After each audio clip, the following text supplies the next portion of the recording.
Hello বন্ধুরা, আমি শাকবর্ণিল। এখন আমি করবো শাহিদ কাপুর অভিনীত এবং রোশন অ্যান্ড্রিউস পরিচালিত আপকামিং বলিউড সিনেমা দেবা টিজার রিভিউ। টিজারটার ভালো দিক খারাপ দিক নিয়ে আলোচনা হবে আজকের এই ভিডিওতে। এখন টিজারটা আমার একটুখানি রিভিউ করতে লেট হয়ে যাচ্ছে, তার কারণ ব্যাডাস রবি কুমারের ট্রেলার আজকে সকালবেলার দিক করে ভুল করে চালিয়ে ফেলেছিলাম। ট্রেলারটা দেখতে দেখতে ঘুমিয়ে পড়েছিলাম, ঘুম ভাঙলো দেখি দেবার টিজার এসে গেছে। তাই ভাবলাম দেবার টিজারটা নিয়ে আগে কথা বলা যাক, তার কারণ টিজারটা এত বেশি ভালো হয়েছে। মানে আমি কিন্তু অ্যাকচুয়ালি মজা করলাম, বন্ধুর জন্য হসপিটালে যেতে হয়েছিল, যে কারণে মানে পুরো সকালটা অ্যাকচুয়ালি বিজি ছিলাম। বাড়িতে ফিরে এখন একটা করে রিভিউ করব। তো দেখুন, দেবার টিজারটা ব্যাপক হয়েছে, মানে ফাটাফাটি হয়েছে, চরম হয়েছে। এত ভালো টিজার হবে যে সত্যি বলতে আমার আশা ছিল না। এক তো আপডেট ছিল এটা মুম্বাই পুলিশের অফিসিয়াল হিন্দি রিমেক হবে, ফলত রিমেক ছবি, এখন শাহিদ কাপুরের রিমেক ছবি জার্সি, প্রচণ্ড ভালো একটা ছবি। হ্যাঁ, হিন্দিটা ততটাই ভালো যতটা আসলে অরিজিনালটা ভালো ছিল, তেলেগু ছবিটা ভালো ছিল নানিরটা।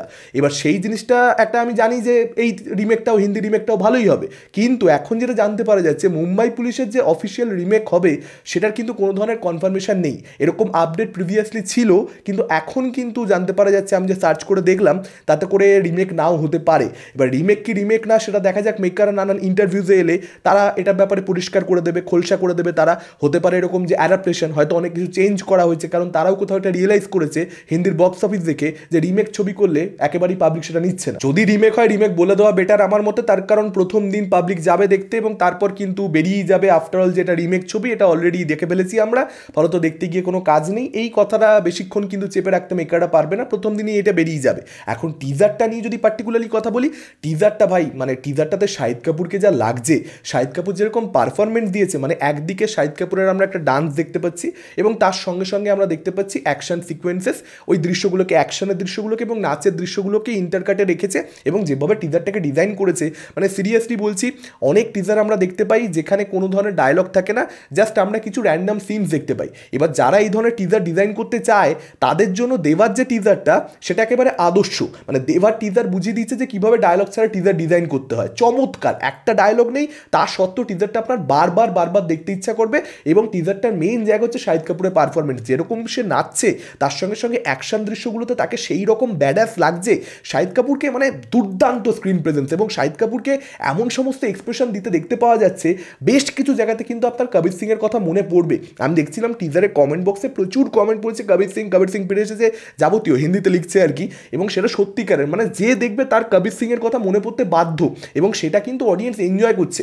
আমি কিন্তু দর্শক হিসেবে, কারণ কবির সিং এমন একটা ক্যারেক্টার, মানে ওকে যদি আবার ফিরে পাওয়া যায়, সেটা অন্য কোনো ছবিতে, কবির সিং পার্ট 2 না হোক, তাহলেও কিন্তু দর্শক এনজয় করবে। তো সেটার জন্য বক্স অফিসে যদি একটা ইম্প্যাক্ট পড়ে, কে বলতে পারে যে শাহিদ কাপুরের এই কবির সিং ভার্সনটা, এটা অডিয়েন্স কিন্তু আরও দেখতে পেতে চাইবে ডেফিনেটলি। তো হতেই পারে যে ওপেনিং দ্য কালেকশন আর ঠিকঠাক লেগে গেল, বিশেষ করে টিজারটা এত ভালো হয়েছে, যদি ট্রেলারের সেরকম ইম্প্যাক্ট থাকে, ট্রেলারটা যদি খুব ভালো হয় এবং যদি রিমেক না হয়, যদি অ্যাডাপ্টেশন হয়, অনেক কিছু চেঞ্জেস করা হয়, সেক্ষেত্রে কে বলতে পারে এই ছবিটা একটা ঠিকঠাক একটা ভালো কালেকশন করে নিল। হতে পারে শাহিদ কাপুরও কোথাও একটা রিয়েলাইজ করেছে যে এই যে ক্রেজি অ্যাক্টিংটা, এই যে প্রচণ্ড একটা এনার্জি যেটা শাহিদ কাপুর কবির সিংয়ের মধ্যে এনেছিল ক্যারেক্টারটা প্লে করবার ক্ষেত্রে, একটা প্রচণ্ড অদ্ভুত ধরনের রেগে যাওয়া, এবং রেগে গেলে ক্যারেক্টারটা কী করবে ক্যারেক্টারটা নিজেও জানে না, এত বেশি তার অ্যাঙ্গার ইস্যু, সেই ব্যাপারটা সে অভিনয়ের মধ্যে এই দেবা ছবিতে ক্যারেক্টারটার ক্ষেত্রে হয়তো এনেছে, ক্যারেক্টারটা প্লে করবার ক্ষেত্রে হয়তো, কারণ এটাই যে অডিয়েন্স এনজয় করে, সে সেটা রিয়েলাইজ করেছে।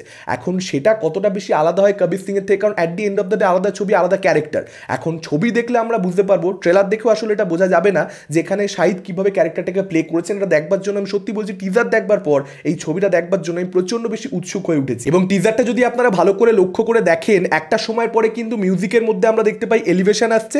মিউজিক যেই মুহূর্তে এলিভেটেড হচ্ছে, শাহিদ কাপুরের ডান্স পারফরমেন্সটার মধ্যে ক্রেজিনেসটা আরও বাড়ছে, আরও ও পাগলের মতন করছে, উন্মত্তের মতন করছে, এবং তার সঙ্গে সঙ্গে অ্যাকশানেও কিন্তু ইন্টেন্সিটিটা ধীরে ধীরে বাড়তে থাকছে। এবং যেভাবে টিজারটাকে এন্ড করা হয়েছে দেবা আলারে, এবং আমরা দেখতে পাচ্ছি পেছনে দিওয়ারের পোস্টার, সেই আইকনিক যে সিনটা অমিতাভ বচ্চনের, এবং সামনে শাহিদ কাপুর রয়েছে, এবং শাহিদ কাপুর বন্দুকটাকে মুখের সামনে যেভাবে আনছে, সব কিছু মিলিয়ে একটা কম্প্যাক্ট, দুর্দান্ত, অসাধারণ একটা টিজার রয়েছে, যেখানে ডেফিনেটলি এডিটরকে প্রশংসা করতে হবে এবং তার সঙ্গে সঙ্গে শাহিদ কাপুরের প্রশংসা করতে হবে। এই দুজনে মিলে বাস ফাটিয়ে দিয়েছে, একটা অসাধারণ টিজার রয়েছে। এই টিজারটা যে দেখবে তারই অসাধারণ লাগবে। আপনাদের কীরকম কী লেগেছে ডেফিনেটলি কমেন্ট করে জানাতে পারেন। মানে প্রশ্ন করাটা আসলে ভুল হচ্ছে, আমি জানি আপনাদের ভালো লাগবে। ভিডিওটা ভালো লাগলে লাইক করতে পারেন, শেয়ার করতে পারেন, আমাদের চ্যানেল নতুন হলে চ্যানেলটাকে অবশ্যই সাবস্ক্রাইব করতে পারেন। আজকের মতো টাটা, চোখ রাখুন পরবর্তী ভিডিওতে।